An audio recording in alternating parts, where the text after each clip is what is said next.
Bet horse racing on DRF Bets. We'll match your first deposit of $200. Get free expert picks and past performances, plus weekly cash back.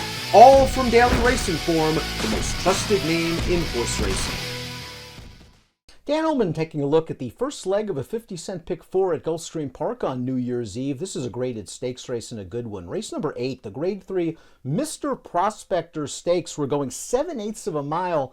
Let's take a look at this big, bulky, and competitive field. There are several good horses in this race, horses with legitimate graded stakes connections, a couple coming off of a layoff. I'm sure you're familiar with Papa Cap, who was second in the Breeders' Cup Juvenile in 2021 and is now coming off a little bit of a layoff. There are a lot of speedballs in here, so we'll throw up the Timeform US pace projector and try to make sense of this all. The 3 Sibelius has shown a lot of speed for trainer Jerry O'Dwyer. I would expect him to be up close to the pace, but then you have horses like the 6, Wind of Change, the 2, Speaking, the 8, Uncle Ernie.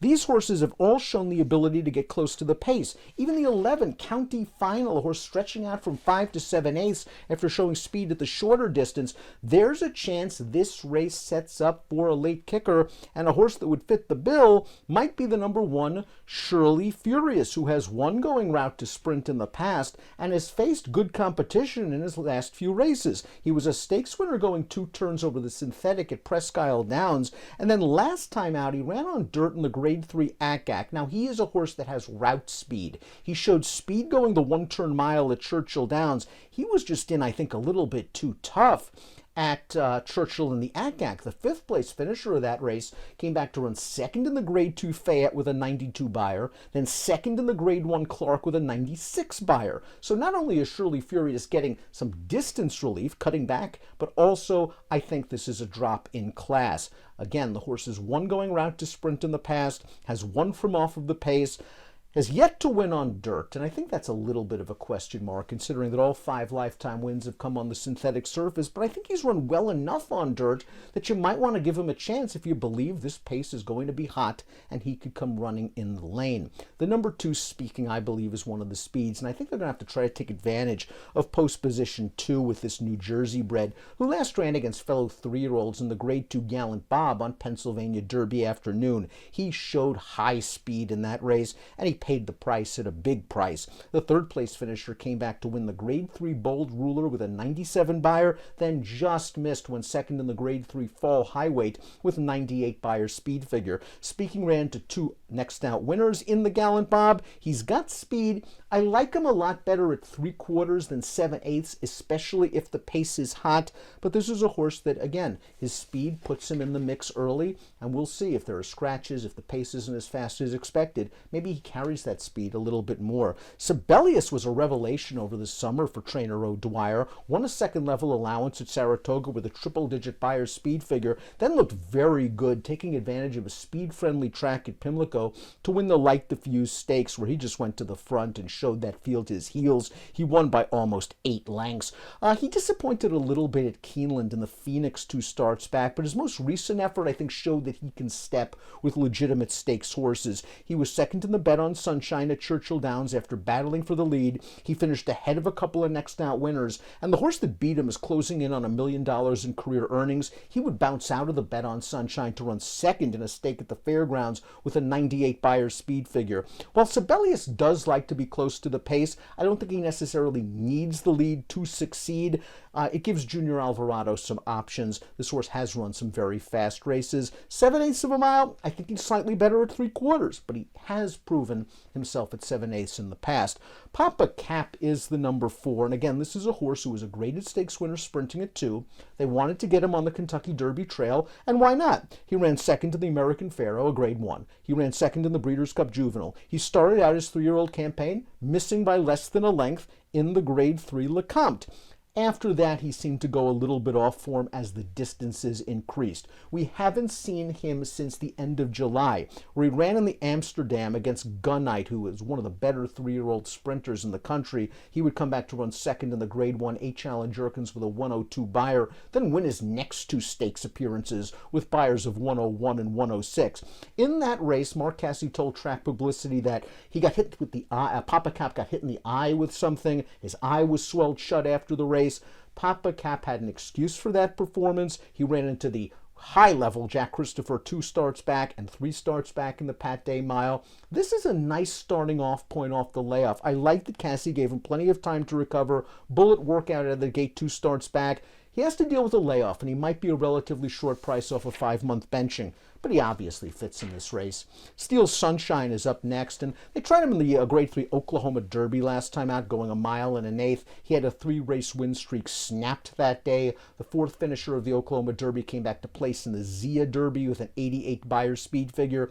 First time older horses for Steel Sunshine, but I don't mind him cutting back in distance. He utilized the slight route to sprint, cut back to take the carry back, 3 starts back, going this 7/8 at Gulfstream. He is a true closer. If the pace is hot, Steel Sunshine is going to be licking his chops from off of it. Conversely, Wind of Change is more of a speed horse, and he ran last time out off of a short layoff in a high-level allowance race for trainer Safi Joseph. Now, they stretched him out to a 1-turn mile that day. I think that distance is too far for Wind of Change. I don't mind him cutting back to 7. I even like him better at slightly shorter distances. Wind of Change showed speed, and he went very fast, 44 3 to the half in that 1-turn mile race, and he was no match for them in the stretch. The runner-up did come back to win a high-level allowance with a 97 Beyer. I expect Wind of Change to be right up close to the pace in this spot. We'll see if he's good enough. He won the Mr. Prospector at Monmouth in 2021 over a sloppy track and tired on the lead in this race last year. Moving on to the number 7, that is Prevalence. Now, Prevalence loves Gulfstream Park. 3 of his 4 lifetime wins have come at Gulfstream. This is a horse, though, that has had a lot of layoffs that have sort of stymied his career. He's a 4-year-old. He's only raced 9 times. He last ran in an allowance race at Keeneland. He was the beaten favorite. The runner-up did come back to finish second in an allowance at Churchill with a 97 Beyer speed figure. This horse really ran well at Gulfstream last year. I loved his 1-turn mile win in early March. He prompted a multiple horse pace dispute while in between horses, and then was just too much for that field in the stretch. He then went on to win the Commonwealth at Churchill Downs over a sloppy track, and something must have happened because he was terrible in the Grade 1 Churchill Downs Stakes against Jackie's Warrior, a race that, preceded an extremely long layoff. So last time out off the layoff, maybe he just needed the race. Something must have happened 2 starts back. If you could forgive those 2 efforts, you're left with excellent performances, going the 7/8, going the 1-turn mile, and has done well at Gulfstream in the past. I expect him to improve. Uncle Ernie is up next, and he's kind of one of the major question marks in this race because I think you could look at Uncle Ernie 1 or 2 different ways.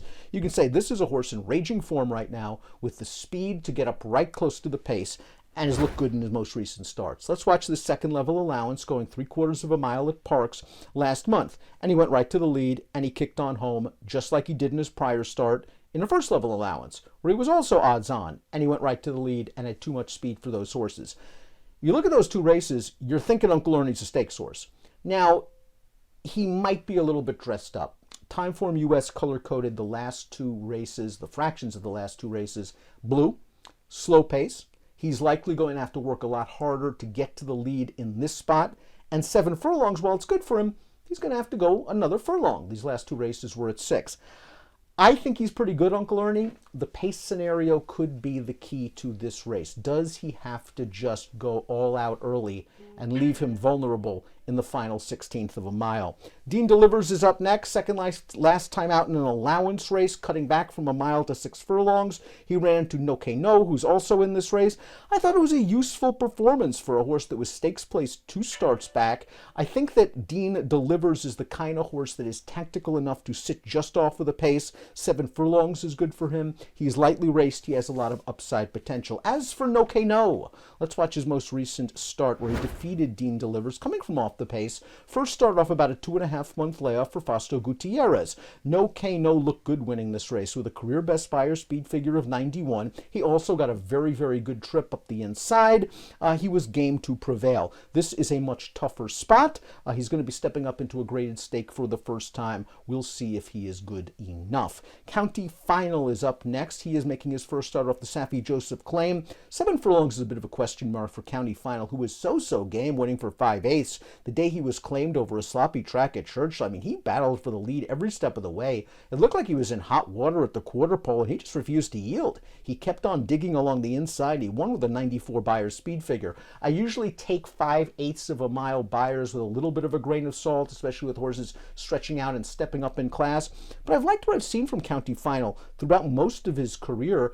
If he can run that number from last time out, he can contend in this spot, but it is a big step up. He's a horse you might want to use in your single race exotics. Seal Beach completes the field. The fact that Seal Beach was so close to the pace last time out tells you that the pace must be slow, because Seal Beach is really more of a closing type than anything else, and yet he was up close to the pace, made the lead, and dominated at Churchill Downs, finally getting through his first level allowance condition after a plethora of opportunities. This time around, from this post position, I think he gets out sprinted early. He's going to try to come with a late run. He is very comfortable at 7 furlongs, but is another horse that has to prove himself against the ranks of the graded. Top selection time for me in here. I had a lot of problems with this race.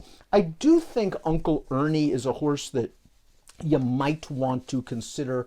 I am very concerned about him, perhaps in a race where there's a little bit more pace. I'm going to give him an opportunity. I think Dean Delivers is a horse you might want to consider, especially if the pace is fast, because he has shown tactical ability. County Final is going to be stepping up as well. So I'm curious to see what price we get from Uncle Ernie. Demand value. This is a wide open race, and to me it's a spread race to kick off the 50-cent late pick 4 at Gulfstream on New Year's Eve. Good luck.